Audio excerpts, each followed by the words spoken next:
यहाँ वीक पड़ गए हैं, इसलिए ये प्रॉपर इंसुलिन नहीं बना रहा है। और जब सिस्टम बिगड़ जाता है तो वो सब कुछ होता है जो आप नहीं चाहते अपनी लाइफ में, और उसको बोलते हैं कॉम्प्लिकेशंस।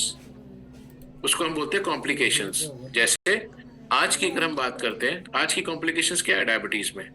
सबसे पहले अगर मैं बात करूं तो वो आती है वीकनेस, बहुत कमजोरी फील होती है। डाउनलोड करना पड़ेगा इसका। उसके बाद दूसरा आता है ब्लड विजन, जब आपके उसमें बताया आंखों का फिर उससे जो पता रोशनी है वो लगेगा। धीरे धीरे आपको लगता है कि कम हो रही है। ये तीसरा वाला बहुत बड़ा प्यास वाला लगती है। ये वाला चौथा बहुत भूख लगती है। पांचवा हाथ पैर में सुन्नपन आ जाता है, हाथ पैर में झंझनाहट होने लग जाती है। और सबसे गंदा जिसको मैं मानता हूँ, मे बी किसी के साथ होता है किसी को नहीं होता है, and that is called frequent urination. हो गया क्या? फ्रीक्वेंट यूरिनेशन मतलब बार बार पेशाब आना। कोई व्यक्ति बस में ट्रैवल नहीं कर सकता, उसको टेंशन हो जाती है कि हर 2 घंटे बाद बस कैसे रुकेगी। कोई व्यक्ति पूरी रात भर जागा रहता है, 3 से 4 बार उसको उठना पड़ता है यूरिन के लिए। जो व्यक्ति रात भर जागेगा वो व्यक्ति रेस्ट कब करेगा, सोचने की बात है। और जब बॉडी रेस्ट नहीं करेगी तो रिपेयर कैसे होगी? तो वो बीमारियां बढ़ती चली जाती हैं। तो ये सारे हैं, इसमें सेक्सुअल वीकनेस आती है, चाहे वो मेल हो चाहे वो फीमेल हो, ये भी वीकनेस आ जाती है हमारी इसमें। तभी आपने देखा होगा किसी कितने को तो बेबीज भी नहीं हो रहे। मेल्स में इरेक्टाइल डिसफंक्शन सबसे बड़ा कॉमन फैक्टर है इन चीजों में। तो ये सारी चीजें क्या है, कॉम्प्लिकेशंस। जब ये कॉम्प्लिकेशंस आती है तब हम जांच करवाते हैं। जब हमारे को बार बार वीकनेस आ रही होती है, ब्लड विजन होता है, बहुत प्यास लग रही होती है, मीठे की चाहत बहुत होती है, बहुत भूख लग रही होती है, बार बार पेशाब हो रहा होता है, तो हम जाके अपना सिस्टम हमें लगता है गड़बड़ा गया है, हम यहाँ पे आके टेस्ट करवाते हैं फ्रेंड्स। यहाँ पे आके टेस्ट कराते हैं और तब आपको मालूम पड़ता है मुझे फलाना बीमारी हो गई है। उससे पहले जो ये बीमारी थी ये कहाँ ट्रैवल कर रही थी? Cell to cell, cell to cell. इसलिए इस बीमारी को कहा जाता है, इसका जड़ कारण तो यहाँ पर है ना, जड़ यहाँ पर है। और आप ट्रीटमेंट कहाँ पे कर रहे हो? सिस्टम को, कि आपको पेशाब आना कम हो जाए, ब्लड विजन ठीक हो जाए, वीकनेस दूर हो जाए। तो प्लीज समझना, इसलिए इसको सेल्यूलर डिसऑर्डर भी कहा जाता है। आई होप यहाँ तक हमें कुछ कुछ समझ आया होगा। यस नो हाँ कुछ भी कर देना, ठीक है। नम्रता मैम आज लाइमलाइट में है बिकॉज उन्होंने अपना कैमरा ऑन किया हुआ है, तो मैं नम्रता मैम की तरफ देख के ही बात करूंगा। तो ठीक है, दिस इज द कॉम्प्लिकेशंस जिसको हमें समझना है, ठीक है। अब आते हैं नेक्स्ट उसमें वापस इस चैप्टर में जहां से स्टार्ट किया था। तो मैंने बोला अगर आप कोरोना को बिल्कुल साइड कर दीजिए, कोरोना को बिल्कुल साइड कर दीजिए, तो आज की डेट में आप सुनेंगे डायबिटीज बड़ा कॉमन है, कार्डियो बड़ा कॉमन है, पीसीओडी कॉमन है, ओबेसिटी कॉमन है, कैंसर बड़ा कॉमन है, ठीक है। एंड अब आपका जो सबसे एक फैक्ट है जिसको आप सामने किसी के भी रख सकते हैं, क्या आपको 90% इसका कारण पता है क्या है? 90% इन सब चीजों का कारण क्या है? 90% जो भी कारण है उसका जो मेन नाम है उसको बोलते हैं डाइट, यानी आपका खान पान। उसके बाद 10% में आप बोल सकते हो एक्सरसाइज, 10% में आप बोल सकते हो एटीट्यूड, 10% में आप बोल सकते हो रेस्ट। ये सब बात की बात है। 10% में आप लोग बोल सकते हो, ये सारी चीजें 10% में है। लेकिन 90% कौन प्ले कर रहा है हमारे साथ? डाइट। यानी चाहे डायबिटीज हो, कार्डियो, पीसीओडी, ओबेसिटी हो, कैंसर हो, इसमें जो 90% जड़ कारण है वो है आपकी डाइट। तो ये तो बहुत स्ट्रेंज फैक्ट है, बहुत लोगों को आइडिया भी नहीं होगा। लोगों को लगता है यार हमारे माँ बाप को डायबिटीज नहीं थी, मुझे क्यों हो गई? मैं तो इतना फिट हूँ, मुझे क्यों हो गई? मुझे क्या हो गया? तो वहां पे 90% जो रोल प्ले कर रहा है that is for lifestyle disorder, उसको बोलते हैं डाइट। एंड यहीं पे एक और चीज याद रखना, अगर आप कभी किसी के पास जा रहे हैं तो याद रखिएगा, कोई कोई वर्ड इसको बोलते हैं लाइफस्टाइल डिसऑर्डर, कोई कोई बोलते हैं सेलुलर डिसऑर्डर। अब आप सोचिए कोई ओबीस पेशेंट किसी न्यूट्रिशनल एडवाइजर के पास जाता है, या कोई पीसीओडी वाली लेडी कोई डाइटिशियन के पास जाता है, या डायबिटिक वाला किसी न्यूट्रिशनल एडवाइजर या डाइटिशियन के पास जाते हैं, तो ये लोग एक वर्ड यूज करते हैं। और वो वर्ड क्या होता है? उसे बोलते हैं कि आपका मेटाबॉलिज्म दुरुस्त नहीं है, वो पुअर है। आपका मेटाबॉलिज्म दुरुस्त हो गया है, आपका मेटाबॉलिज्म पुअर हो गया है, वीक हो गया है, इसलिए आप इन प्रॉब्लम्स में आ गए हैं। इसलिए इन्हीं चीजों को, लाइफस्टाइल डिसऑर्डर को या सेलुलर डिसऑर्डर को एक और चीज भी कहा जाता है, तो आपको याद रखना चाहिए, that is called metabolic disorder.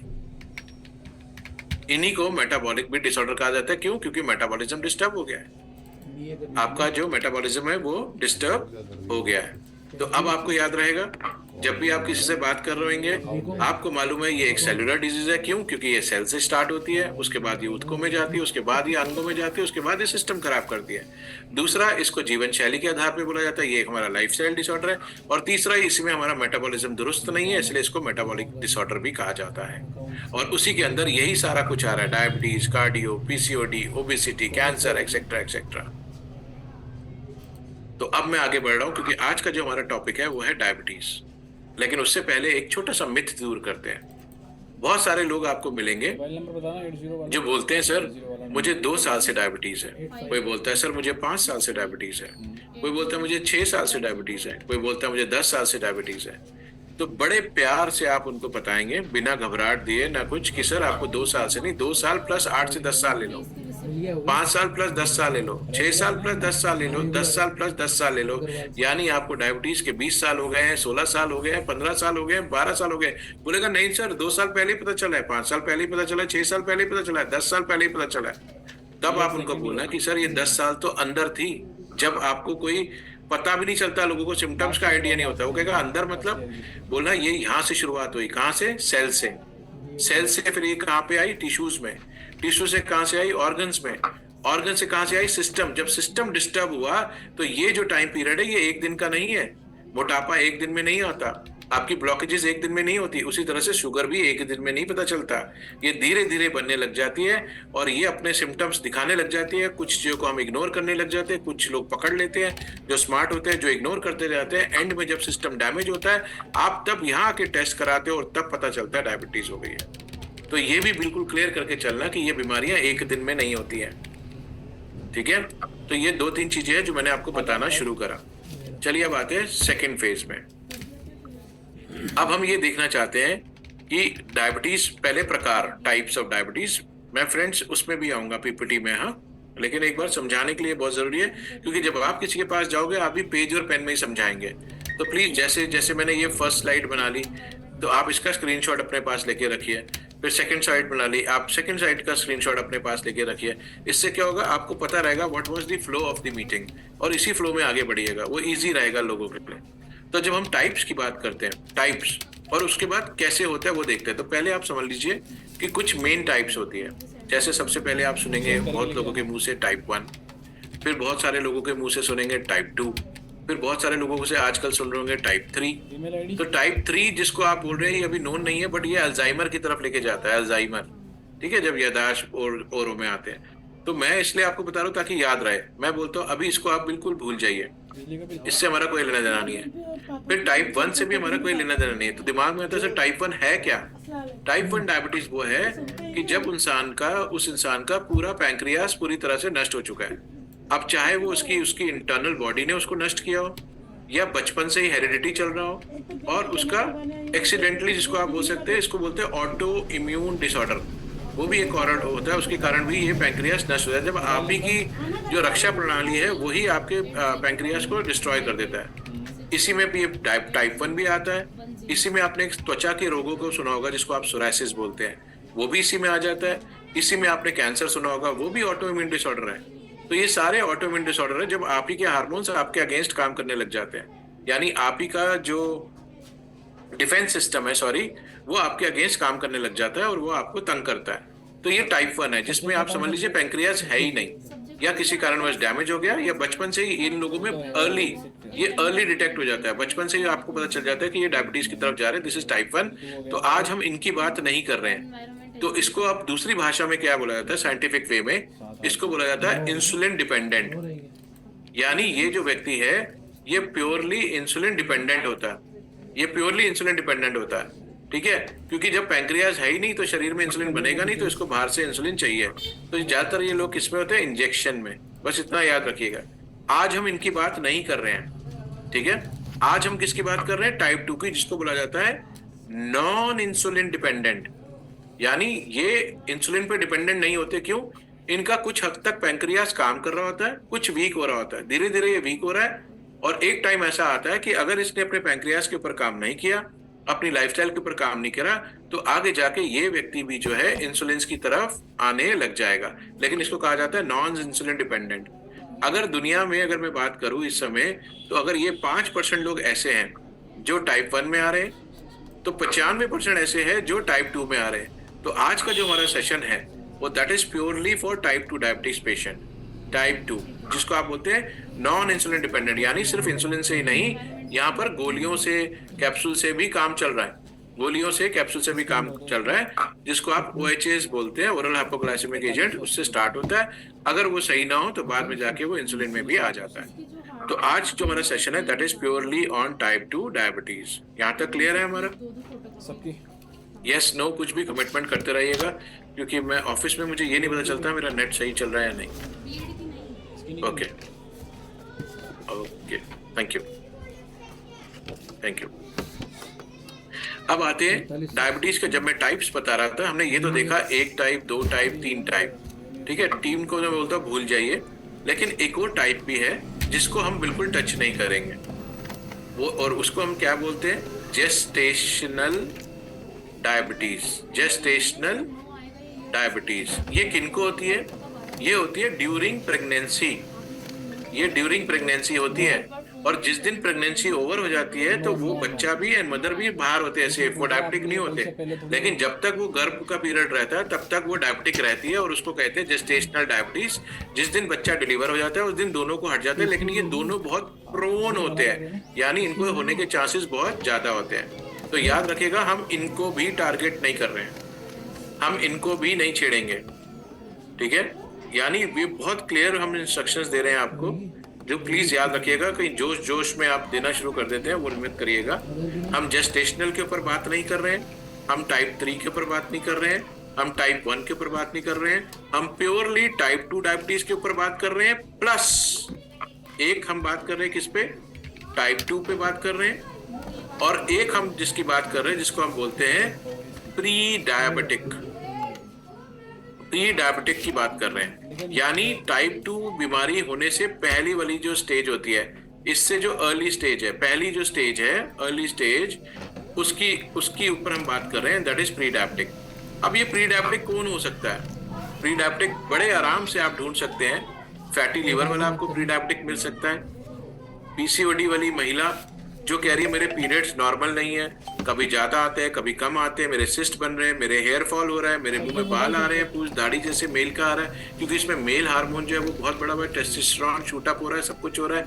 और वो कह रही मेरा वेट नहीं गिर रहा है, मैंने जुम्बा करा, मैंने स्विमिंग करी, मैंने मील रिप्लेसमेंट करी, मैंने इंटरमिटेंट फास्टिंग करी।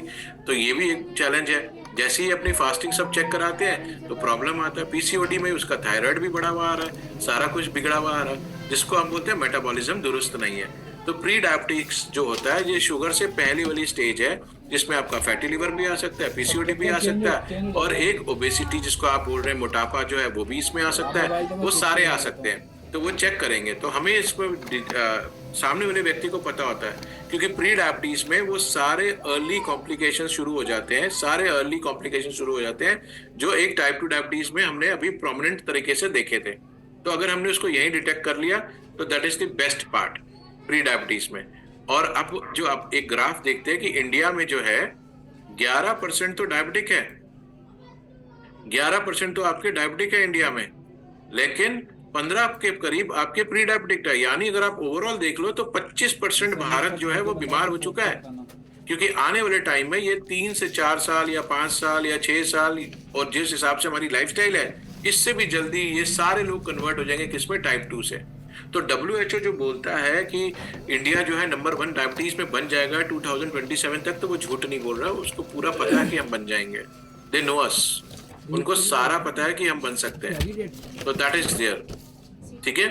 तो यहाँ तक क्लियर है फ्रेंड्स हमारा बात। तो आज जो हम बात कर रहे हैं, हम किसको टारगेट करेंगे? 1 टाइप 2 डायबिटीज जिनको है, ठीक है, जिसको आप नॉन इंसुलिन डिपेंडेंट बोलते हैं, और दूसरा प्री डायबिटिक पेशेंट्स के ऊपर हम लोग बात करेंगे, ठीक है। पेशेंट बोल रहा हूँ, सॉरी, प्री डायबिटिक जो लोग हैं उनके ऊपर हम बात करेंगे।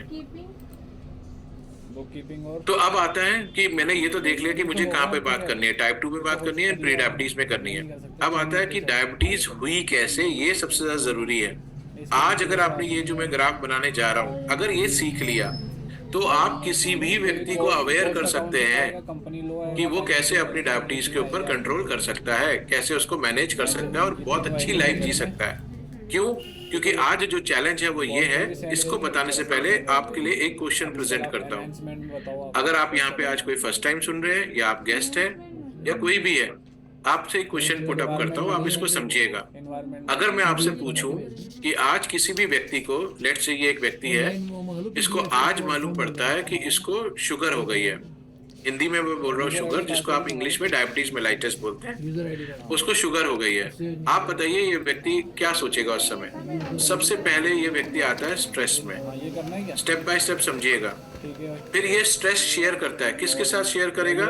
ऑब्वियसली जिससे ये सबसे ज्यादा प्यार करता है, दैट इज फैमिली। मॉडर्न अब फैमिली में भी क्या आ जाएगा? स्ट्रेस आ जाएगा। अब ये ओवरऑल स्ट्रेस पूरी फैमिली में आ चुका है, लेकिन ये सब एक दूसरे को हिम्मत देते हैं, हम सब एक दूसरे को हिम्मत देते हैं, और फिर ढूंढा जाता है शहर का क्या? Best doctor. फिर बेस्ट डॉक्टर ढूंढा जाता है, फिर वो बेस्ट डॉक्टर के पास जाते हैं। हो सकता है ये हमारा फैमिली डॉक्टर हो, ठीक है, बचपन से हमारे साथ हो, हमारे रिलेटिव हो, या कोई बेस्ट डॉक्टर ढूंढ लिया जाता है। ये बेस्ट डॉक्टर अपनी प्रैक्टिसेस को देख के जो उसका सिस्टम है वो उसको फॉलो करता है, और वो बोलता है कि आप इस लैब में जाएं और वहां पे ये जांच करा लीजिए। क्यों? क्योंकि उसको पता है डायबिटीज जो है, अगर उसके दिमाग में आ रहा है डायबिटीज जो है, तो डायबिटीज जो है वो अपने साथ कई चीजों को डिस्टर्ब करना शुरू कर देती है फ्रॉम डे वन।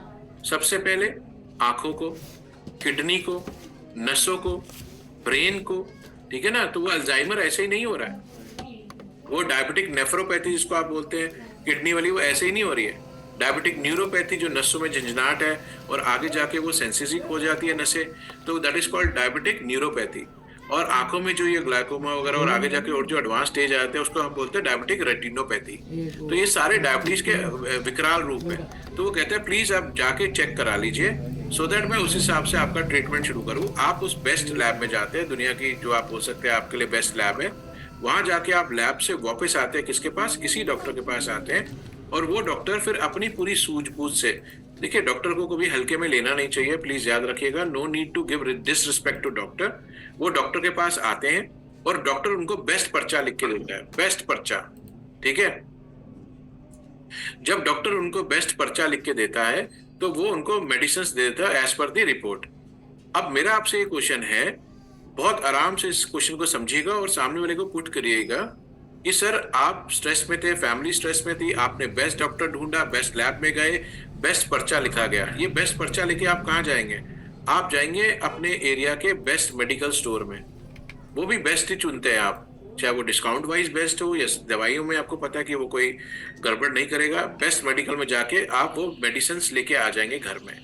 वो मेडिसिन लेके कहाँ आ जाएंगे? हम लोग घर में आ जाएंगे। अब मेरा क्वेश्चन आपसे यहाँ पे स्टार्ट होता है कि ये बताइए कि आफ्टर 10 ईयर्स यानी 10 साल बाद क्या होगा? What will happen after 10 years? अब मैं इस क्वेश्चन को एक ही गो में बोलता हूँ। किसी व्यक्ति को आज मालूम पड़ता है उसे शुगर हो गई, वो स्ट्रेस में आता है, फैमिली से शेयर करता है, फैमिली स्ट्रेस में आती है, सब मिलके हिम्मत करते हैं, बेस्ट डॉक्टर के पास जाते हैं, बेस्ट डॉक्टर अपनी सूझबूझ से उनको लैब में भेजता है कि भैया और कोई कॉम्प्लिकेशंस तो नहीं है। फिर डॉक्टर उसमें प्रिस्क्रिप्शन लिखता है, ठीक है, वो आपकी डायबिटीज को कंट्रोल करना चाहता है, वो दिल से आपकी डायबिटीज को कंट्रोल करना चाहता है, वो जो भी मेडिसिन है वो लिखता है। आप मेडिसिन लेने अपने शहर के बेस्ट मेडिकल स्टोर में जाते हैं, मेडिकल स्टोर से आप बेस्ट मेडिसिन खरीदते हैं और वो मेडिसिन लेके घर आ जाते हैं, उसको कंज्यूम करने लग जाते हैं। इसके अलावा कोई और दूसरा प्रोसेस नहीं होता है फ्रेंड्स। अब मेरा आपसे ये क्वेश्चन है, क्वेश्चन बड़ा ही सिंपल है, 10 साल बाद होता क्या है? 10 साल बाद क्या होता है? जिस कॉम्प्लिकेशंस के साथ आप डॉक्टर के पास गए थे, क्या जो आप बोल रहे थे जो वीकनेस थी, क्या आपके शरीर में 10 साल बाद पूरी ताकत आ जाती है, स्ट्रेंथ आ जाती है? क्या जो एक गोली थी वो एक ही रहती है या वो कई गोलियों में बदल जाती है? और हो सकता है 5-6 साल बाद वो गोली उल्टा चेंज हो जाती है, इंजेक्शन में आ जाती है, ठीक है। तो चाहे वीकनेस का पॉइंट हो चाहे गोली का पॉइंट हो, जो आपको बार बार पेशाब आ रहा था, क्या वो कम हो जाता है या वो और बढ़ जाता है? यानी एक ऑर्गन से प्रॉब्लम शुरू हुई थी और वो मल्टीपल ऑर्गन में आ रही है, मल्टीपल ऑर्गन्स में वो इफेक्ट देना शुरू कर देती है। फिर आंखों की दवाई, किडनी की दवाई, दिल की दवाई, दिमाग की दवाई, ताकत की दवाई, गैस की दवाई, एसिडिटी की दवाई, सबकी दवाइयां चलना शुरू हो जाती है। 10 साल में यही होता है।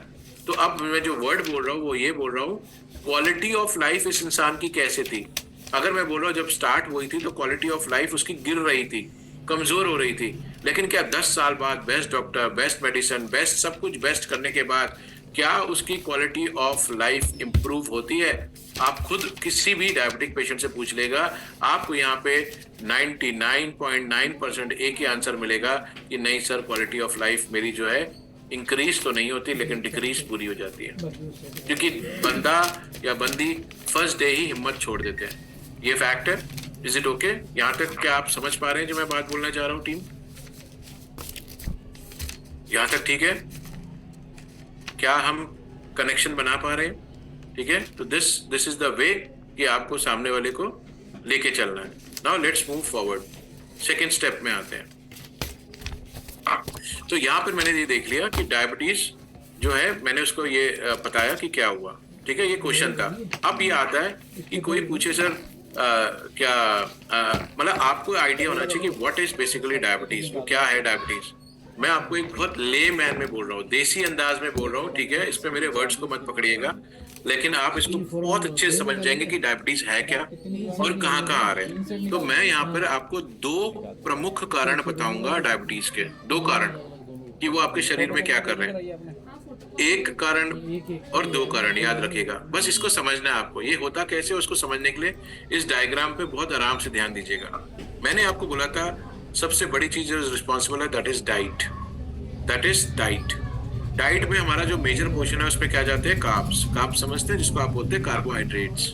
आपका आटा, चावल, जिसमें भी आपको चावल वो मिल रहे हैं। और हमारे साथ प्रॉब्लम क्या है सर? हम कौन से कार्ब्स खा रहे हैं? हम कार्ब्स कौन से खा रहे हैं? सिंपल।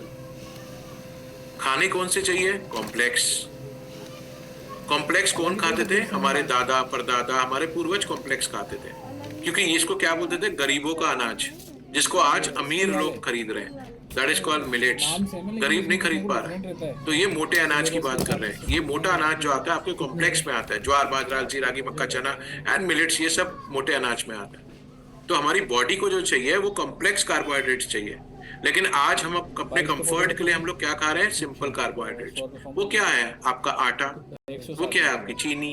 वो क्या है? आपका सूजी, जिसको परोठा बोलते हैं। जब मैं अभी बिहार साइड गया था, कलकत्ता, तो वहाँ बहुत पराठे खाए मैंने। परोठा बोलते हैं, मैदे का बनाते हैं वो लोग प्योर। तो दिस इज सिंपल कार्बोहाइड्रेट्स। चावल भी हम कौन से खा रहे हैं? व्हाइट राइस खा रहे हैं। हम ब्राउन राइस की तरफ तो सोच भी नहीं रहे हैं, हमें समझ नहीं आता है। तो हमारी जो डाइट है वो हमने खुद ही बहुत स्पॉइल कर रखी है।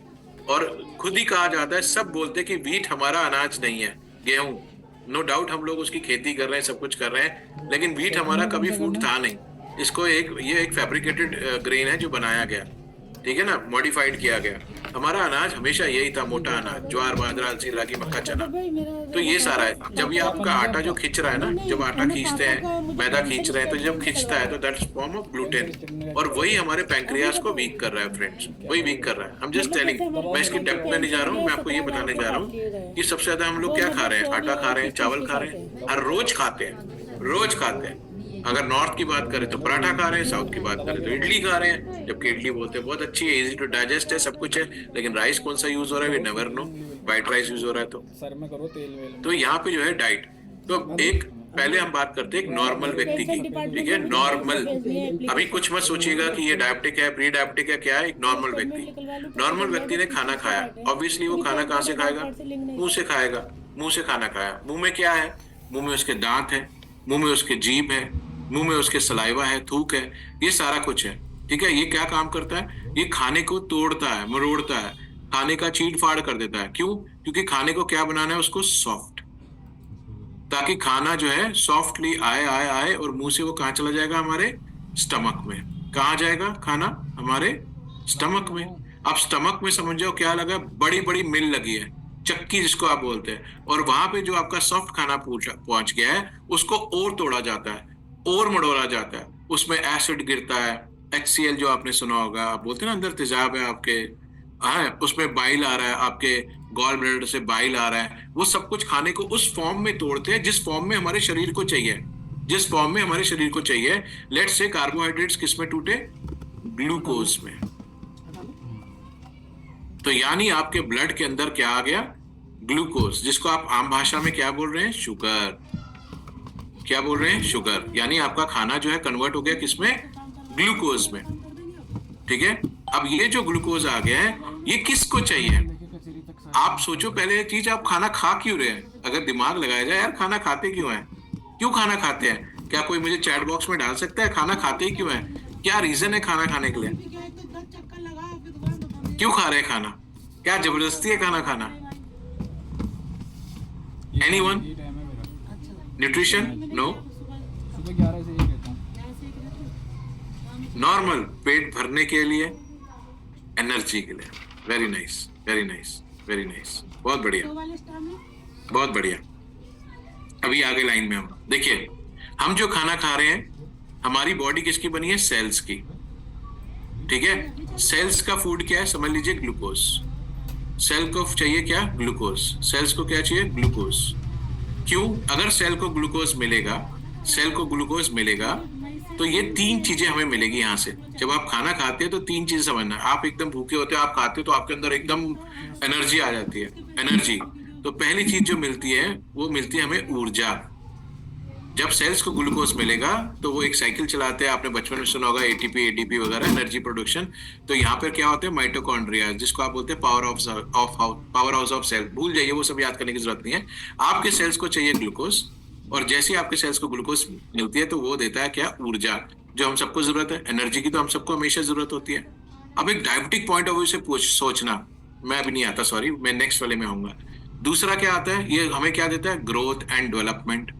जब आप खाना खा रहे हैं प्रॉपरली तो नया खून, नई खाल, नया बाल, नया नाखून, नया मांसपेशियां, नए सेल्स, सब कुछ नया नया बन रहा है, ग्रोथ हो रही है, आपकी डेवलपमेंट हो रहा है। और तीसरी जो चीज देती है वो बहुत इंपॉर्टेंट है, and that is called healing. आपकी बॉडी रिपेयर करती है, वूंड हीलिंग जिसको बोलते हैं, घाव भरना। आप उठ रहे हैं, बैठ रहे हैं, आपकी मसल्स फट रही है, उसको प्रोटीन चाहिए, उसको सिलने के लिए, काम करने के लिए। तो बॉडी आपकी जो है हीलिंग भी करनी है, उसके लिए उसको खाना चाहिए, प्रोटीन चाहिए, सब कुछ चाहिए, अमीनो एसिड्स चाहिए, फैटी एसिड्स चाहिए। भाई फैट्स टूटेंगे एसेंशियल फैटी एसिड्स में, प्रोटीन टूटेगा अमीनो एसिड्स में, कार्बोहाइड्रेट टूटेंगे ग्लूकोज में। तो ये सब कुछ इनको चाहिए। तो प्लीज समझना इस चीज को। तो आपके सेल्स को क्या चाहिए? ग्लूकोज। तो आपने खाना खाया, शुगर आ गया, आपके सेल्स को एनर्जी मिल जाएगी, वाह वाह वाह। ऐसा नहीं है, ऐसा नहीं है। ऊपर वाले ने एक चीज बनाई है, एक चीज बनाई है। क्यों? क्योंकि ये जो ग्लूकोज है ये अपने आप इस सेल में नहीं आ सकता, इस सेल में नहीं आ सकता। तो ऊपर वाले ने एक चीज बनाई है जिसका नाम है पैंक्रियास, जिसका नाम है टीम पैंक्रियास। याद रखिएगा ये वर्ड, ये बहुत इंपॉर्टेंट है, पैंक्रियास। और पैंक्रियास का काम है कि उसके अंदर एक चीज होती है, समझ लीजिए एक पॉइंट है, एक कुछ सेल्स होते हैं, उसको हम बोलते हैं बीटा सेल्स। पैंक्रियास के अंदर कुछ सेल्स है जिसको हम बोलते हैं बीटा सेल्स। और ये बीटा सेल्स जो है अपने आप को निचोड़ते हैं, और ये पैंक्रियास क्या हो गया? आपका एक ऑर्गन। याद रखिए ये क्या है? एक ऑर्गन, अंग है। और पैंक्रियास अपने आप को निचोड़ता है, और वो किस चीज की बारिश कर देता है? वो बारिश कर देता है एक हार्मोन की जिसका नाम है इंसुलिन। क्या नाम है? इंसुलिन।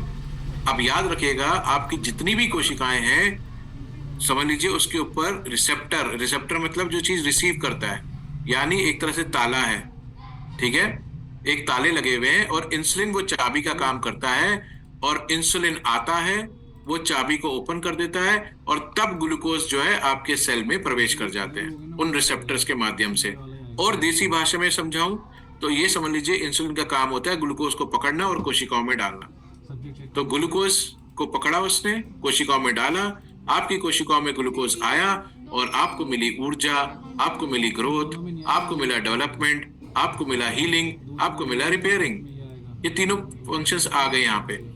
जब ये सब कुछ ऐसे चल रहा होता है, जब ये सब कुछ ऐसे चल रहा होता है फ्रेंड्स, सब कुछ नॉर्मल चल रहा होता है कि लेट से 100 ग्लूकोज बने और 100 इंसुलिन बने, और एंड में इसने इसको मैनेज कर दिया। तो यानी सब कुछ समान है, कुछ भी ऊपर नीचे नहीं है, ठीक है, कंट्रोल हो गया। यानी 100 ग्लूकोज ऊपर थे, उसको 100 इंसुलिन चाहिए थे, पैंक्रियास ने वो 100 इंसुलिन दे दिए, ग्लूकोज 100 आ गए, तो सब कुछ अच्छा है, और आपको पर्याप्त मात्रा में एनर्जी है, ग्रोथ है। जब ये सब कुछ अच्छा चल रहा होता है फ्रेंड्स, इसको बोलते हैं गुड मेटाबॉलिज्म। अगर ये सब कुछ ऐसे चल रहा होगा तो आपको कोई भी मेटाबॉलिक डिसऑर्डर नहीं होगा, कोई थायराइड नहीं होगा, कोई कैंसर नहीं होगा, कोई मोटापा नहीं होगा, कोई कुछ नहीं होगा, क्योंकि आपका मेटाबॉलिज्म दुरुस्त है, बढ़िया है। तो अगर कोई पूछे व्हाट इज गुड मेटाबॉलिज्म, ये सब कुछ इसी सीक्वेंस से चलना चाहिए, सारा कुछ, तो आपका मेटाबॉलिज्म गुड है। अब आए डायबिटीज में क्या हो जाता है। ये नॉर्मल व्यक्ति डायबिटीज में कैसे कन्वर्ट होता है, अब उसके ऊपर बात करते हैं, ठीक है। ये डायग्राम बिल्कुल ध्यान में रखना, दिल में नहीं, दिमाग में रखना, आई एम सॉरी। तो डायबिटीज वाला भी तो खाना मुंह से ही खाएगा, ऑब्वियसली वो भी मुंह से खाना खाएगा या खाएगी। तो वहां पर भी उसके भी दांत है, उसकी भी जीभ है, उसके भी थूक है, सलाइवा है, जो खाने को क्या करते हैं, सॉफ्ट कर देते हैं। उसको चीड़ फाड़ कर देते ताकि खाना सॉफ्ट हो जाए और मुंह से खाना कहाँ आ जाए, स्टमक में आ जाए, और स्टमक से कहाँ पे आ जाए, ब्लड में आ जाए। तो ब्लड में जब वो खाना खाएगा तो ऑब्वियसली डायबिटीज भी अगर कार्बोहाइड्रेट्स खा रहा होगा तो उसका भी तो ग्लूकोज ही बनेगा, वो कोई अलग थोड़ा है, तो ब्लड में उसका भी ग्लूकोज बन गया। ठीक है, अब सपोज कर लीजिए यहाँ पे इसका शुगर बन गया 170 और एक नॉर्मल रीडिंग जो है वो बोल रही है कि 80 से 100 के बीच में हो, लेकिन 170 बन गया। अब डायबिटीज में क्या होता है कि या एक नॉर्मल फंक्शन क्या है, अब ये ग्लूकोज को कहाँ जाना चाहिए, ये ग्लूकोज को प्रवेश करना चाहिए इन सेल्स में।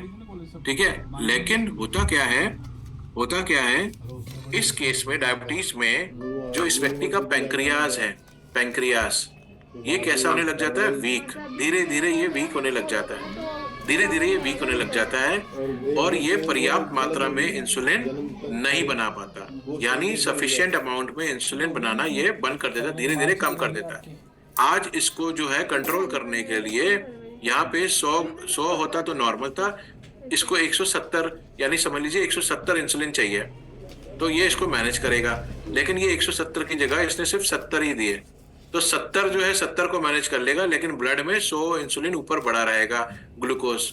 तो जब आपका पर्याप्त मात्रा में इंसुलिन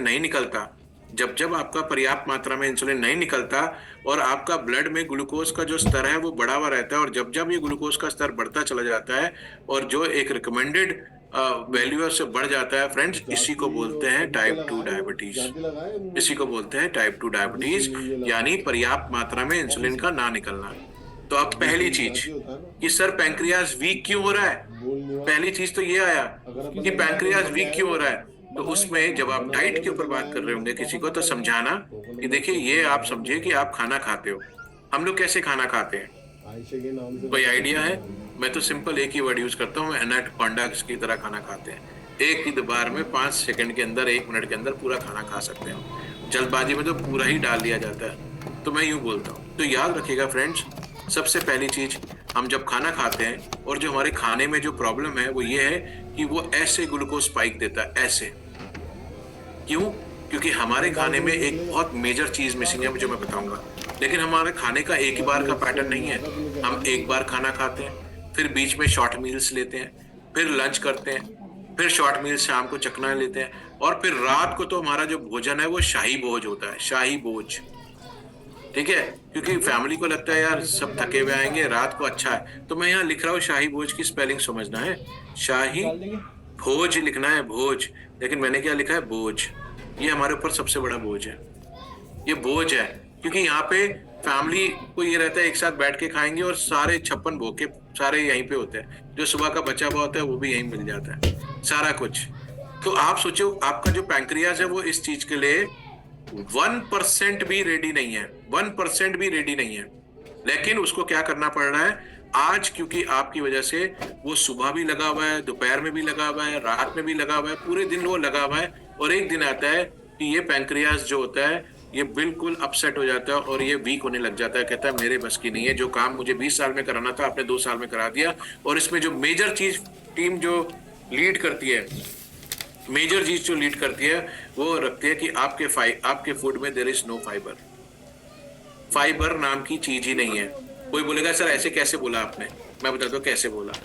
आप जो आटा खा रहे हैं उसमें कोई फाइबर नहीं है फ्रेंड्स, आपके आटे में कोई फाइबर नहीं है, ठीक है।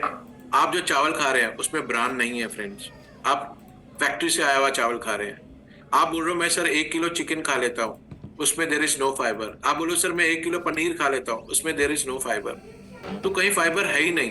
तो आप जो खा रहे हो उससे एकदम ब्लड में ग्लूकोज बनता है, और एकदम से ब्लड का जब ग्लूकोज बनता है तो ये पैंक्रियास के लिए एक केओस सिचुएशन है। जब वो बुखला जाता है, वो पागल हो जाता है, उसे समझ नहीं आता व्हाट टू डू, और वो आपको बोल नहीं पा रहा है। तो धीरे धीरे वो पहले पूरी मेहनत करता है और उसके बाद एक दिन आके वो धीरे धीरे कमजोर होने लग जाता है, और 8 से 10 साल बाद वो पूरे हैंड्स अप कर देता है और बोलता है welcome to the world of diabetes, क्योंकि वो हार जाता है। तो इसमें वो पर्याप्त मात्रा में इंसुलिन नहीं निकालता, इसलिए फर्स्ट कंडीशन जिसको आप बोलते हैं उसे बोलते हैं लैक ऑफ इंसुलिन। याद रखिएगा, लैक ऑफ इंसुलिन, लोई, लैक ऑफ इंसुलिन, जिसको आप और वे में बोलते हैं कि पैंक्रियास सफिशिएंट अमाउंट पे इंसुलिन नहीं डाल रहा। क्यों? क्योंकि इसके जो ये बीटा सेल्स है ये धीरे धीरे वीक होके मरने लग जाते हैं, कम होने लग जाते हैं, ये बिल्कुल एक्टिव नहीं रह जाते। तो जब पर्याप्त मात्रा में इंसुलिन नहीं आएंगे तो पर्याप्त मात्रा में ग्लूकोज सेल्स के अंदर नहीं जा पाएगी। अब आप यहाँ पे सोचो, जब पर्याप्त मात्रा में ग्लूकोज नहीं मिलेंगे सेल के, तो ये व्यक्ति कैसा फील करेगा? एनर्जी कैसी रहेगी? कमजोर हो जाएगी। ठीक है, डायबिटीज को दिमाग में रखिए, उसकी ऊर्जा कैसी रहेगी? हमेशा कमजोर हो जाएगी। दूसरी चीज, ग्रोथ एंड डेवलपमेंट उसकी रुक जाएगी। तीसरी चीज, हीलिंग, जो घाव है वो उसके कई दिन लग जाएंगे, कई महीने लग जाएंगे। कितने लोगों को आपने देखा होगा, किसी का तो एक रात में ही घाव भर रहे हैं, किसी का 10 दिन हो गए, 15 दिन हो गए, 20 दिन हो गए, तो डॉक्टर खुद ही बोल देता भैया आपके घाव भर नहीं रहे, प्लीज गो एंड चेक क्या हो गया। तो ये पहला कारण होता है जिसको आप बोलते हैं लैक ऑफ इंसुलिन। ठीक है, टीम यहाँ तक आगे बढ़ो। अब इसी में दूसरा जो सबसे बड़ा प्रमुख कारण है, ये जो दूसरा प्रमुख कारण है, मैंने इसको क्यों बोला ये बहुत मेजर कारण है, क्योंकि जो दूसरा कारण मैं आपको बताने जा रहा हूँ, ये दूसरा कारण है आज टाइप 2 डायबिटीज के लिए। तो जैसे उसके चार्जेस क्या लगेंगे? ये दूसरा कारण है आज पीसीओडी उस लेडी के लिए जिसको एक डिसऑर्डर है या पीसीओएस मल्टीपल सिंड्रोम्स है, उसका सिस्ट बन रहा है, उसका पीरियड डिस्टर्ब है, कभी ज्यादा आ रहा है कभी कम आ रहा है, वो ओबेसिटी की शिकार है, बॉडी शेमिंग की तरफ जा रही है, उसका बाल झड़ रहा है बहुत तेजी से, उसके मुंह में बाल आ रहे हैं, हर्सुटिज्म की शिकार हो रही है, उसका थायराइड अंडर कंट्रोल चल रहा है, वो अलग ही डिप्रेशन मोड में जा रही है। ठीक है, ये उसके लिए है, ये इसका भी यही कारण है, दूसरा कारण। तीसरा, ओबेसिटी, मोटापा, और इसमें सबसे खतरा जिसको मैं बोलता हूँ दैट इज चाइल्ड ओबेसिटी। जो छोटा बच्चा है वो गोलू मोलू नहीं है, वो चाइल्ड ओबेसिटी का प्रॉब्लम में आ चुका है। और ये सब किसके कारण आता है? ये दूसरा सबसे मेजर कारण है, उसको समझना। दूसरा देखिए, अब हमने क्या बताया कि आपका ग्लूकोज बना, और ये ग्लूकोज कहाँ आना चाहिए? आपके सेल में। तो सेल के अंदर ग्लूकोज आएगा तो सब कुछ परफेक्ट है। लेकिन होता क्या है, एक केस में आ रहा था कि इंसुलिन कम है, ये वीक हो रहा है, लेकिन इस केस में क्या होता है, पैंक्रियास एक तरह से सही है, दूसरे केस में ग्लूकोज भी सही है, यानी जो वो व्यक्ति खा रहा है उसका ग्लूकोज भी बन रहा है और पर्याप्त मात्रा में इंसुलिन भी आ रहा है। अगर मैं बोलूं 100 के अगेंस्ट 100 चाहिए, तो आप समझ लीजिए आपकी बॉडी में दोनों है, 100 के अगेंस्ट में ग्लूकोज भी है और 100 के अगेंस्ट में इंसुलिन भी है। लेकिन प्रॉब्लम कहाँ पे आई? इस जो मैं चीज लिखने जा रहा हूँ इसको बहुत ध्यान से समझना कि अब इंसुलिन है और ग्लूकोज है, तो इंसुलिन का काम है इसके अंदर डालना। लेकिन हुआ क्या कि ये जो सेल्स है इसके इर्द गिर्द एक मोटी परत जम गई है फ्रेंड्स, बहुत मोटी परत,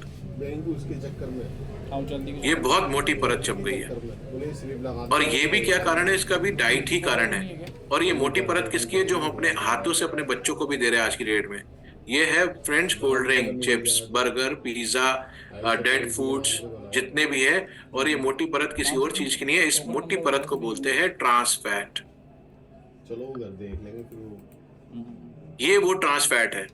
ठीक है, अब आप समझिए ये ट्रांस फैट कहाँ से आया। ये ट्रांस फैट कर क्या रहा है? इस ट्रांस फैट ने क्या करा, जितने भी इसके रिसेप्टर्स है उसको क्लॉक कर दिया है। और ये सेल्स जो है, ये जो सेल है, अब ये इस इंसुलिन को पहचान ही नहीं रहे हैं। ये इंसुलिन इस ग्लूकोज को पकड़ के सेल्स में डालना चाहता है, ये इंसुलिन इस ग्लूकोज को पकड़ के सेल में डालना चाहता है, लेकिन इस सेल ने क्या शुरू कर दिया है? रेजिस्टेंस। अब मेरे हाथ की तरफ देखिए, वो सेल को बोल रहा है मेरे पास मत आओ, मेरे पास मत आओ। वो सेल को पहचान ही नहीं रहा है। सेल जो है इंसुलिन को नहीं पहचान रहा है, तो उसको क्या बोलते हैं? Insulin resistance. इंसुलिन रेजिस्टेंस यानी वो इंसुलिन को रेजिस्ट कर रहा है कि मेरे पास मत आओ, तुम्हारी कोई एंट्री नहीं है। तो अब हो क्या रहा है कि आपके ब्लड, आपने खाना खाया ग्लूकोज बन रहा है, आपने खाना खाया इंसुलिन बन रहा है, लेकिन इंसुलिन अपना काम नहीं कर पा रहा है। इस सेल के अंदर ग्लूकोज जा ही नहीं पा रहा है, क्योंकि वो काम तो सेल इंसुलिन का है इसके अंदर डालने का। तो अब क्या हो रहा है? आपके ब्लड में क्या हो रहा है? दो चीजें हो रही है, इंसुलिन भी राइज हो रहा है और साथ साथ क्या राइज हो रहा है? ग्लूकोज भी राइज हो रहा है। लेकिन जो सबसे बड़ी अब चीज आप समझेंगे, चाहे कोई एक मोटा व्यक्ति हो, चाहे पीसीओडी वाला ओबेसिटी हो, जब इस सेल को जब खाना नहीं मिलेगा, ग्लूकोज नहीं मिलेगा, तो वो एनर्जी कहाँ से मिलेगी?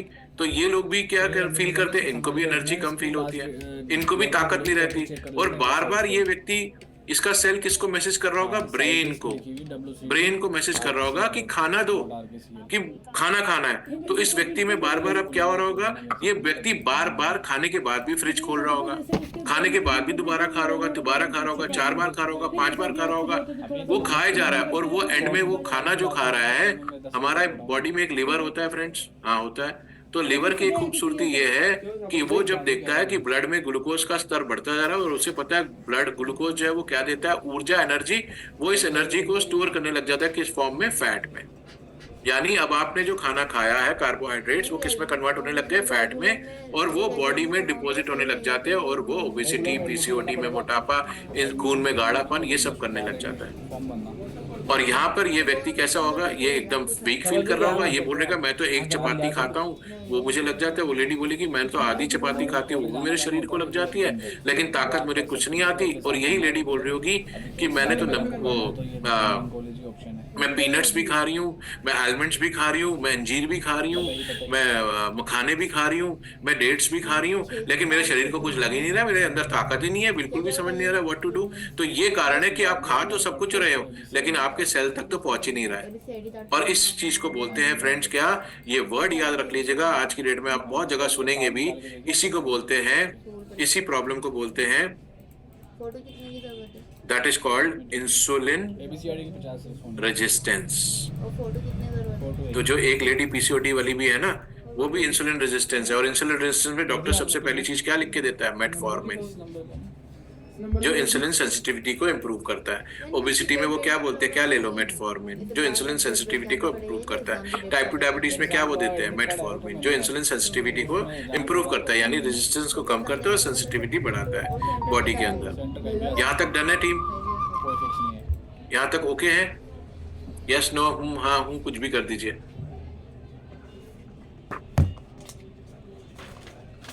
Okay, thank you. अब तो कर दो, क्या कर दूं? ओके, इसके बाद आते हैं नेक्स्ट उसमें।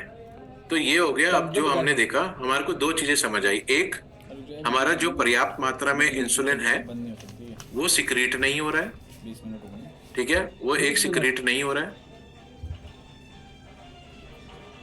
वो एक सिक्रीट नहीं हो रहा है। इसका मतलब हो सकता है पैंक्रियास जो है वो क्या हो गए हैं? वीक। तो याद रखिएगा। और दूसरा हमारा क्या कारण है? That is insulin resistance. हमारी बॉडी में इंसुलिन का रेजिस्टेंस शुरू हो गया, हमारे सेल इंसुलिन को नहीं पहचान रहे, और इसी के कारण हमारी शुगर बढ़ रही है। तो ये 2 मेजर कारण याद रखिएगा, ठीक है।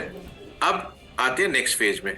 जब भी आप किसी व्यक्ति से मिले, तो आप सबसे पहले, अगर वो बोले मुझे डायबिटीज है या कुछ भी है, तो पहले आप सबसे पहले चेक कराइए उसकी फास्टिंग। फास्टिंग का मतलब क्या होता है? Empty stomach. अगर हम दूसरे उससे हैं तो हम उसको बोल सकते हैं निहार, खाली पेट। ऐसा नहीं है कि सर बस एक थोड़ी सी चाय पी ली थी मैंने, एक सिप चाय पी ली थी, ऐसे कर लिया था, ये सब नहीं। एम्प्टी मीन्स एम्प्टी, खाली मीन्स खाली। दूसरा आता है हमारा, दैट इज कॉल्ड पीपी, पोस्टप्रेंडियल, ठीक है, जो होता है खाने के 1.5 से 2 घंटे के बीच वाली, आफ्टर 2 आवर्स वाली, इसे बोलते हैं पोस्टप्रेंडियल, ठीक है। तीसरा जो शुगर आपने उससे करवाना है, दैट इज कॉल्ड HbA1c। ये बताता है 3 महीने में, 3 मंथ में उसकी शुगर कैसी रही है, उसकी कैसी रही है। तो वो बता देता है कि आपकी शुगर नॉर्मल रही है, प्री डायबिटिक रही है या डायबिटिक रही है। तो हमारे पास ये 3 रीडिंग उनसे जरूर लेनी है, चाहे कुछ भी हो जाए। अगर वो आपके साथ आ रहे हैं, जो भी है, उनको बोलिए प्लीज आप अपनी फास्टिंग करा लीजिए, चाहे वो पीसीओडी वाली है, चाहे वो बहुत हैवी वेट चैंपियन है, चाहे वो टाइप 2 डायबिटिक है। आपने उनको बोला हमें ये 3 रीडिंग आप जरूर दीजिए, 3 रीडिंग ले लीजिए उनसे, बिल्कुल ये 3 रीडिंग ले लीजिए आप उनसे, ठीक है। आपको फायदा मिलेगा इससे। क्यों? जब तक आपके पास ये रीडिंग्स नहीं होगी, उन्हें कुछ समझ नहीं आएगा कि उनकी बॉडी के साथ क्या हो रहा है। जब वो रीडिंग देखेंगे तभी आप उनको अवेयर कर सकते हैं कि सर आप टाइप 2 डायबिटिक पेशेंट है या मैम आप प्री डायबिटिक पेशेंट है, तभी आप उनको बता पाएंगे। उससे पहले उन्हें समझ भी नहीं आएगी। जब ये चीज हो जाए फ्रेंड्स, अब वापस वो क्वेश्चन याद रखिएगा जो मैंने आपसे पूछा था यहाँ पर कि आफ्टर 10 ईयर्स क्या होता है। मैंने ये क्वेश्चन आपसे पूछा था कि अगर किसी को मालूम पड़ता है कि उसे डायबिटीज हो गई है, कि आफ्टर 10 साल क्या होता है। अब यहीं पे अगर मैं एक दूसरा क्वेश्चन पूछूं और ये पूछूं सर आपसे कि 10 साल में रुपीस कितने लगे होंगे, पैसा कितना लगा होगा, तो वो बोलेगा सर 10 लाख लग गए होंगे। और ये फैक्ट भी है, क्योंकि बीमारी एक तो रहती नहीं, कई ऑर्गन्स में फैल जाती है, हर अलग अलग डॉक्टर पे जाना पड़ता है, अलग अलग लैब पे जाने लगता है, अलग अलग टेस्ट कराने पड़ते हैं, अलग अलग मेडिसिन कराने लगती है, तो दसियों लाख मिल जाते हैं, लेकिन क्वालिटी ऑफ लाइफ जो होती है वो हमारी इंप्रूव नहीं होती। अब यहाँ पर आप इतना समझाने के बाद उस व्यक्ति से सिर्फ एक चीज पूछना, क्या आप अपनी क्वालिटी ऑफ लाइफ इंप्रूव करना चाहते हो, तो वो ऑब्वियसली बोलेगा यस। तो उसको फिर दूसरा क्वेश्चन पूछना, क्या आप अपनी कॉम्प्लिकेशंस को दूर करना चाहते हो, जो आपको वीकनेस हो रही है वो कम हो जाए, विजन आपका इंप्रूव होने लग जाए, ज्यादा भूख लग रही है वो ना लगे, ज्यादा प्यास लग रही है वो ना लगे, नॉर्मल भूख लगे, नॉर्मल प्यास लगे, ठीक है, जो बार बार पेशाब आ रहा है वो ना हो, जो सेक्सुअल वीकनेस है वो इंप्रूव हो जाए, ये सब चीजें ना हो, जो हाथ पैर में झंझनाहट है वो दूर हो जाए, तो वो क्या बोलेगा, ऑब्वियसली मैं चाहूंगा मेरी कॉम्प्लिकेशंस दूर हो जाए। वो लेडी भी यही कहेंगी, मैं चाहूंगी मेरी कॉम्प्लिकेशंस बिल्कुल दूर हो जाए। तो अगर आप ये सब कुछ चाहते हैं कि ऐसा हो, तो सारा कुछ मैंने आपके आगे रखा, और इसी चीज को दूर करने के लिए, इसी चीज को आपकी क्वालिटी ऑफ लाइफ को इंप्रूव करने के लिए सर मैम मैं आपके सामने प्रेजेंट करना चाहता हूं या चाहती हूं, एंड दैट इज कॉल्ड न्यूट्रासोलिन, जिसका मतलब होता है मैं आपकी बॉडी के अंदर प्रेजेंस कर दूंगा किस चीज का, नेचुरल इंसुलिन का। जब आपकी बॉडी के अंदर ये नेचुरल इंसुलिन बनने लग जाएगा, आपको किसी भी चीज की जरूरत नहीं है, आपको किसी भी चीज की जरूरत नहीं है। न्यूट्रल इंसुलिन जो है फर्स्ट टाइम इंडिया में है in direct selling, first time India में, और वर्ल्ड में वी आर सेकंड। पहली कंट्री जो इसको बेच पा रही है दैट इज जर्मनी में ये निकलता है, और सेकंड कंट्री जो इसको बेच पा रही है दैट इज आर इंडिया।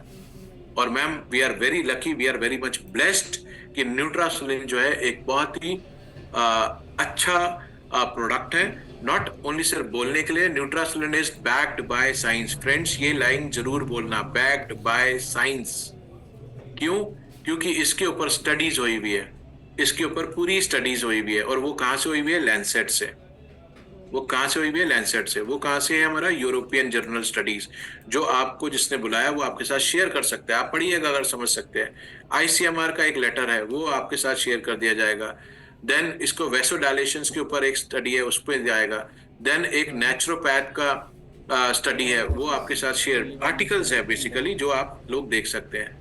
और अगर कोई, मैं एक छोटी सी बात बोलूंगा, इसको प्लीज माइंड मत करना, अगर कोई बहुत ज्यादा रिसर्च कर रहा है ना, बहुत ज्यादा ही रिसर्च करना है, उनसे आप एक चीज पूछना, 10 साल में आपने रिसर्च क्यों नहीं करी जब आप 10 साल से उस डॉक्टर के पास गए थे।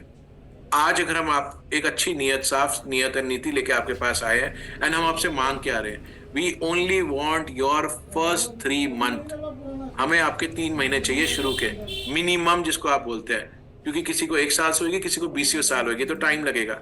आप मिनिमम 3 महीने मांगिए उनसे, बोलिए हमें आपसे मिनिमम 3 महीने चाहिए, एंड आपको जो रिजल्ट दिख जाएगा वो मिनिमम 3 महीनों में दिख जाएगा। उसके बाद आप डिसीजन लेना कि आपको कौन सी स्टडी चाहिए, आप दूसरों की स्टडी पे बिलीव करोगे या खुद की स्टडी पे ही आपको विश्वास होगा। तो दैट इज समथिंग जो आप एक ऑब्जेक्शन हैंडल कर सकते हैं।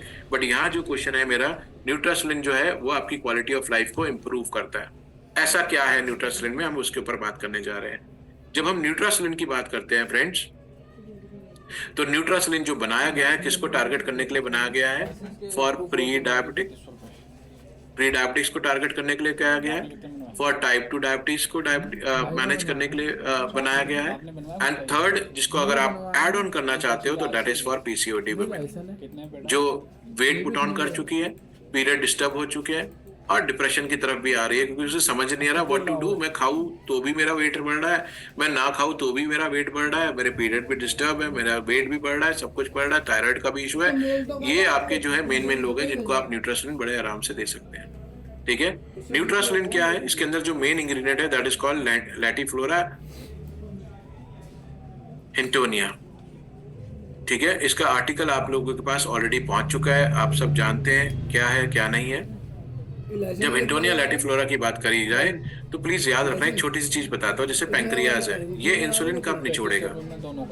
अब एक छोटी सी चीज समझना, जब आपके न्यूट्रिशन में, जैसे किसी व्यक्ति ने लिखा था न्यूट्रिशन रिक्वायर्ड है, जब मैं बोल रहा था कि एनर्जी देता है, तो न्यूट्रिशन में जब आपकी बॉडी के अंदर क्रोमियम होगा, क्रोमियम, तो ही ये पैंक्रियाज इंसुलिन छोड़ेगा। अब क्रोमियम हमें मिलता ही नहीं, इंडियन डाइट्स में है कहाँ। आज हमारे साथ डॉक्टर कोटी थे, उन्होंने बताया कि क्रोमियम सिर्फ मिलता है ब्रिंजल में, यानी बैंगन में। और आपको पता है, जब मैं अभी नॉर्थ ईस्ट में था, भूटान से I met Deki ma'am and all, तो उन्होंने मुझे एक चीज बताई, और वो क्या चीज बताई थी पता है आपको? वो उन्होंने मुझे ये बताया कि ऋषि, इंडिया से हम लोग ब्रिंजल ग्रीन चिली लेते ही नहीं है, भूटान गवर्नमेंट लेती नहीं है। मैंने कहा ऐसा क्यों? क्योंकि आपको फिर जब यहाँ के मैंने किसानों से पूछा ऐसा क्यों, तो उन्होंने बताया कि सिर्फ इसकी पैदावार को बचाने के लिए सबसे ज्यादा इंसेक्टिसाइड्स, पेस्टिसाइड्स इन 2 चीजों में डाला जाता है, जाना पड़ता है आपको। बैगन में और आपकी चिली में।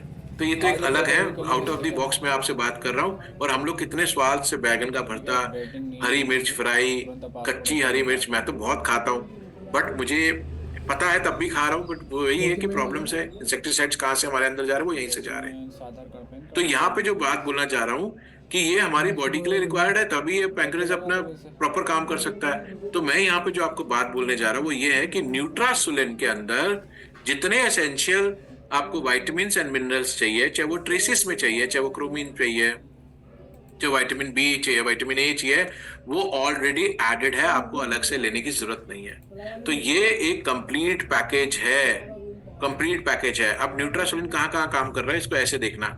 सबसे पहले समझना, आपके अंदर एक लीवर नाम की चीज है, हम सब जानते हैं, ये हमारा फर्स्ट डिफेंस सिस्टम है।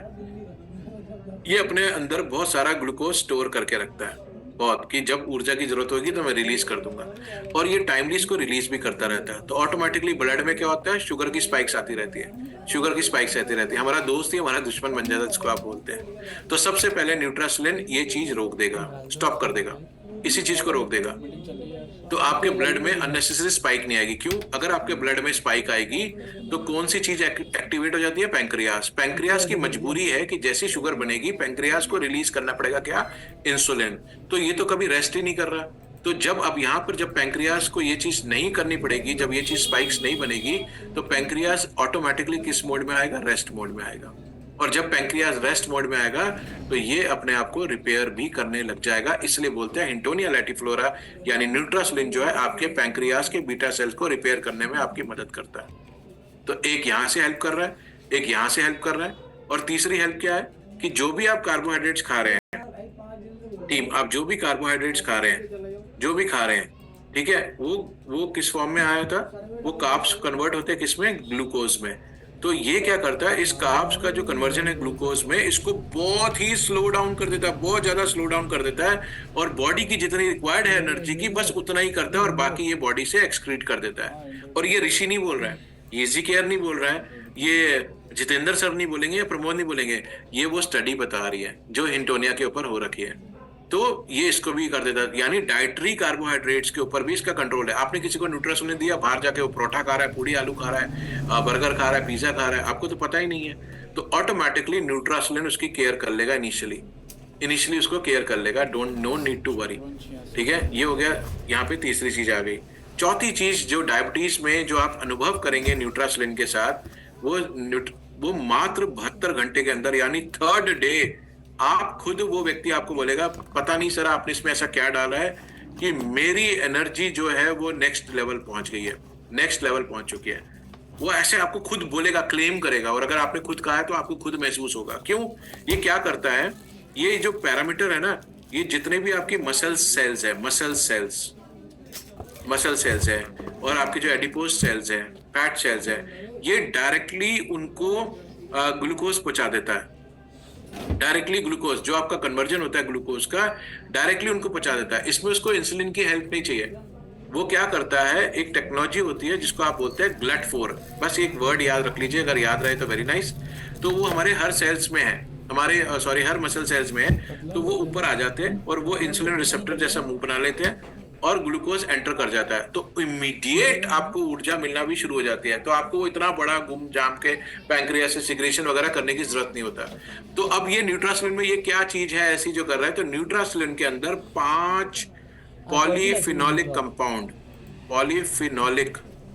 कंपाउंड्स हैं जो ये काम करते हैं। ठीक है, इन्हीं के ऊपर स्टडीज होती है। अब अगर ये ना समझ आए, इसका एक सिंपल सा वर्ड है जो आप याद रख सकते हैं, उसको बोलते हैं फाइटोन्यूट्रिएंट। फाइटोन्यूट्रिएंट, अब प्लीज समझना फाइटोन्यूट्रिएंट क्या है। हम सब ने बचपन में पेड़ बनाया था, उसकी तने बनाए थे, ठीक है, और दिखा रहे थे, उसको काटा और दिखाते थे वो पेड़ जो है वो क्या कर रहा है, रो रहा है, वो क्राई कर रहा है। क्यों? क्योंकि उसको दर्द हो रहा है, हम ये बोलते थे। और हम बोलते हैं कि पेड़ जो है इंसान का बहुत करीब है, क्यों? हम क्या छोड़ रहे हैं CO2, वो क्या छोड़ रहा है O2, और दोनों को यही चाहिए आपस में। तो हमें बोलते हैं पेड़ बहुत करीब है। तो अब आप सोचो कि आंधी आई, तूफान आया, कोहरा आया और पता नहीं क्या क्या आया, हम तो भाग लेंगे, हम लोग तो भाग जाएंगे, लेकिन ये पेड़ वहीं का वहीं खड़ा रहता है। हम लोग भाग जाते हैं और ये पेड़ जो है वहीं का वहीं, हम लोग भाग जाते हैं और ये पेड़ वहीं का वहीं खड़ा रह जाता है। तो ये पेड़ वहीं का वहीं खड़ा हुआ नंबर है। ऐसा करो, आप नंबर तो दे वहीं दो मेरे इसके को। अंदर नंबर कोई दे ना दो कोई भाई। ऐसा डिफेंस सिस्टम है इसका, जिसको आप बोलते हैं रोग प्रतिरोधक क्षमता है, जो पेड़ को बचा के चलता है। तो अब ये पेड़ के पत्ते हटा दो, डंडी हटा दो, इसके अंदर का पानी हटा दो, तो जो बचता है उसको हम लोग क्या बोलते हैं? पोषक तत्व, जिसको आप बोलते हैं न्यूट्रिएंट, पोषक तत्व।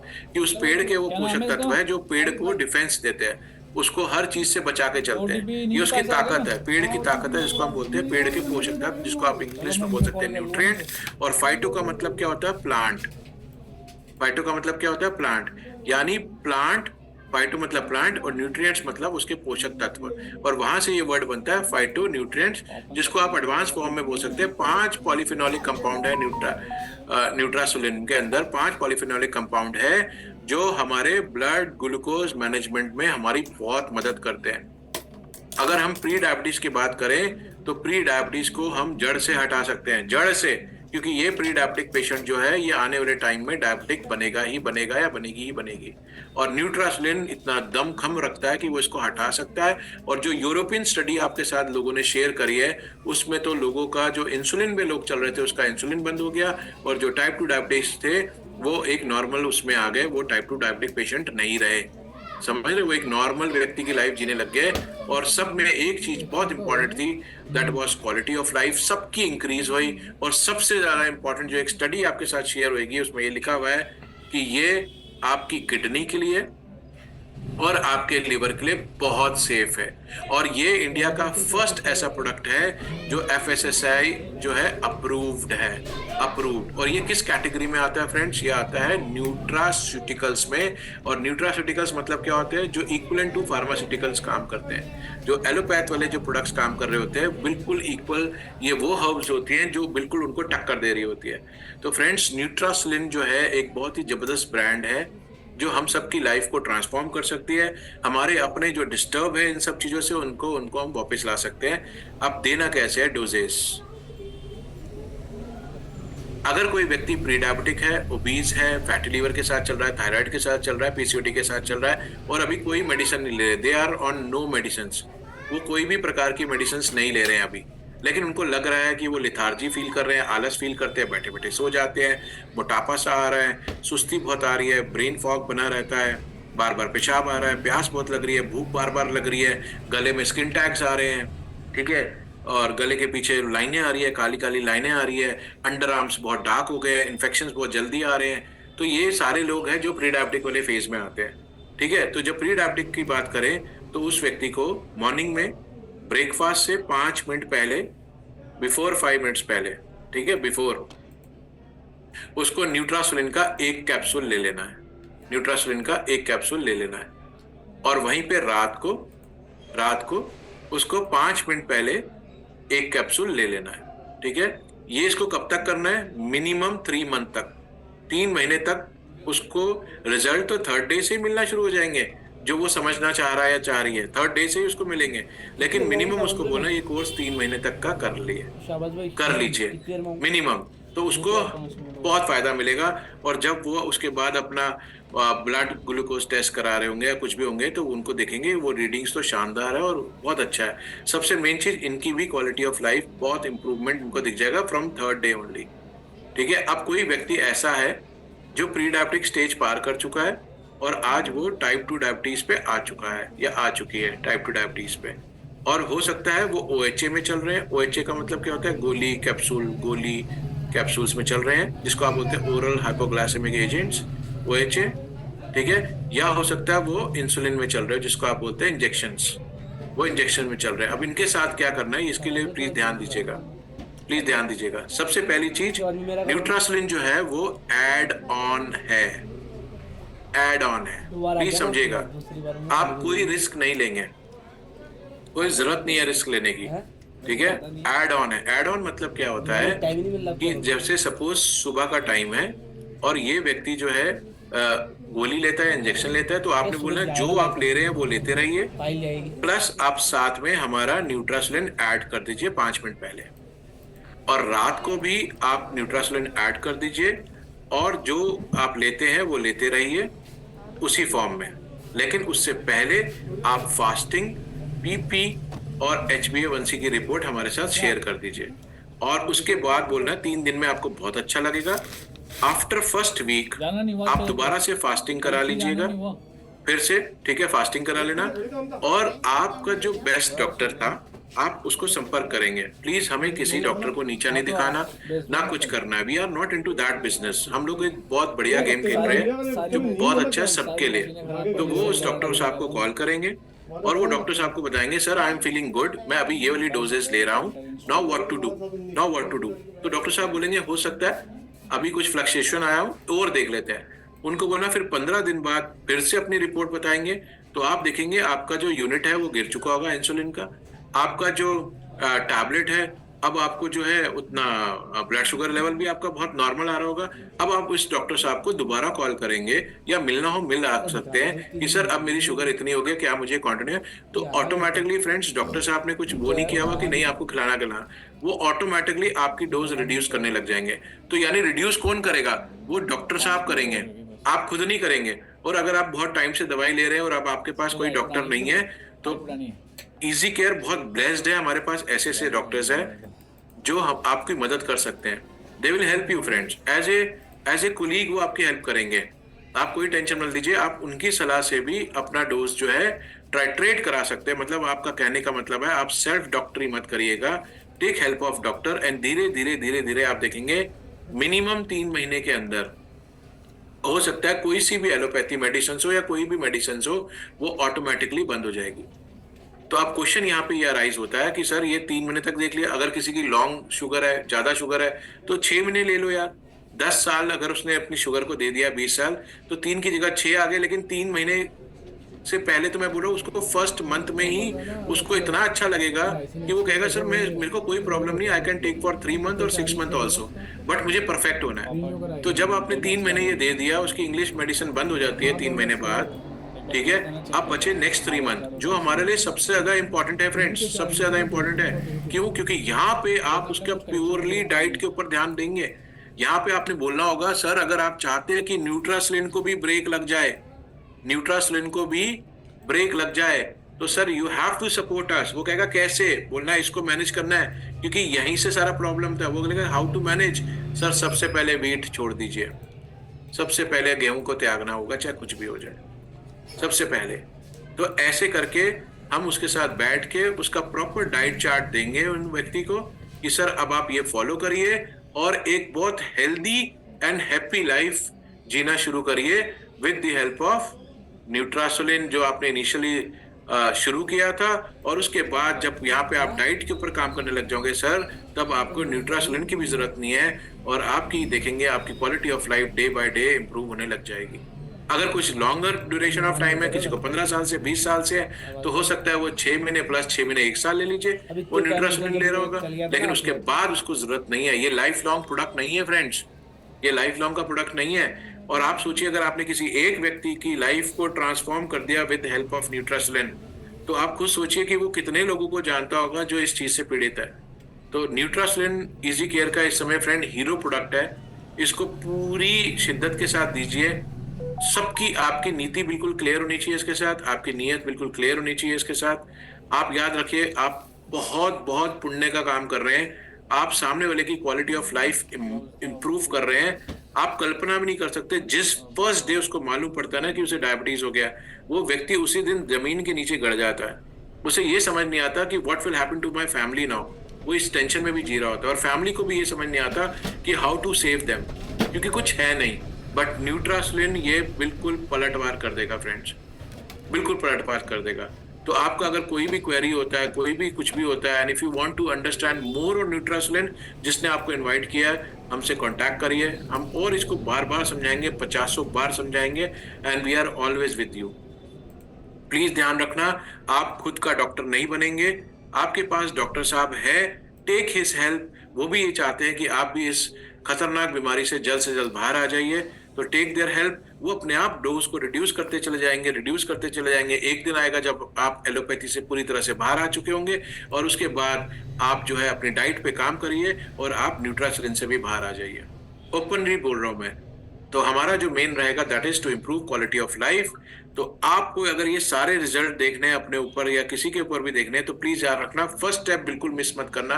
फर्स्ट स्टेप इज आपके पास उस पेशेंट का फास्टिंग न्यूट्रासिलिन से पहले 2-3 दिन पहले का ही होना चाहिए, और आपके पास पीपी होना चाहिए खाने के 2 घंटे बाद वाला, और HbA1c होना चाहिए। अगर सपोज आपने न्यूट्रासिलिन शुरू कर दी तो फ्रेंड इसका रिजल्ट तो 3 दिन में ही आ जाएगा, तो आप उसको डिफरेंस नहीं समझा पाओगे, डिफरेंस नहीं दिखा पाओगे कि देखिए न्यूट्रासिलिन ने क्या डिफरेंस दिया है। तो start with this, we are always with you. मैंने आज आपके 13 मिनट ज्यादा ले लिए, है ना, बट आई होप कि काफी चीजें क्लियर हो गई होगी। अगर कोई भी क्वेरी किसी के पास कुछ भी रह गया होगा तो वी आर ऑलवेज अवेलेबल। सबके ग्रुप्स में हम लोग है ही, आप अपने ग्रुप में क्वेश्चन डालिए, हम लोग वहां पर भी इसको सॉर्ट आउट कर देंगे। So that was all from my side team. Thank you so much to all of you. जय हिंद टू ऑल ऑफ यू। कोई भी क्वेरी क्वेश्चन हो तो प्लीज पूछ लीजिएगा। Thank you so much. जय हिंद। Bye bye.